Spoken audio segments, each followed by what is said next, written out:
Tahu nggak? Ada satu wanita yang hidupnya penuh luka, tapi dia tetap berdiri di tengah dunia sains yang dikuasai pria. Namanya Marie Curie, ilmuwan wanita pertama yang dapat Nobel.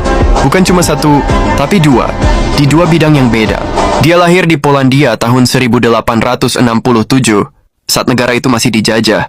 Pendidikan buat perempuan? Sulit, tapi Marie keras kepala. Dia belajar diam-diam di universitas bawah tanah, nyari ilmu secara sembunyi-sembunyi. Waktu itu sains cuma buat cowok. Tapi dia nggak peduli.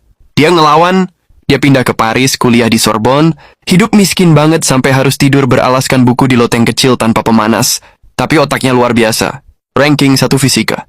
Ranking 2 matematika. Dan kemudian dia ketemu seseorang, Pierre Curie. Cinta sejati yang juga partner ilmiah sejatinya. Mereka bareng-bareng masuk ke dunia yang belum pernah dijamah manusia. Radioaktivitas dan dari sinilah semuanya berubah.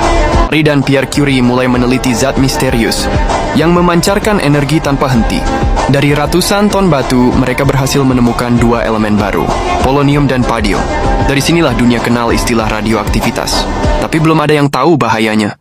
Mereka pegang bahan radioaktif pakai tangan, taruh di kantong, bawa ke rumah. Cahaya hijau radium dianggap indah, padahal itu racun mematikan. Meski begitu, Marie terus meneliti. Pierre meninggal karena kecelakaan. Marie patah, tapi nggak berhenti. Dia lanjut kerja sendiri. Dan di tahun 1911 Marie Curie jadi orang pertama dalam sejarah yang menang Nobel 2 kali. Nobel Fisika di tahun 1603, Nobel Kimia di tahun 1911. Tapi bayarannya mahal. Tubuhnya makin rusak karena radiasi. Tulangnya rapuh. Penglihatannya melemah. Tapi dia tetap kerja, tetap mengajar. Bahkan bikin unit X-ray keliling buat bantu tentara di Perang Dunia I. Tapi akhir kisahnya bukan soal penderitaan. Marie Curie wafat tahun 1934.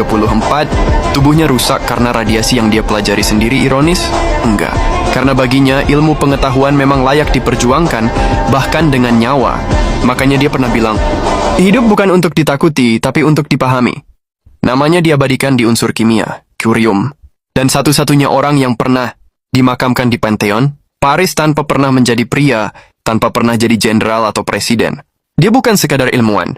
Marie Curie adalah revolusi. Dia buktikan bahwa wanita bisa jadi pemimpin dunia sains.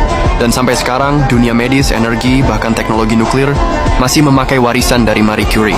Dia nggak pernah cari kekayaan. Yang dia cari cuma satu, kebenaran.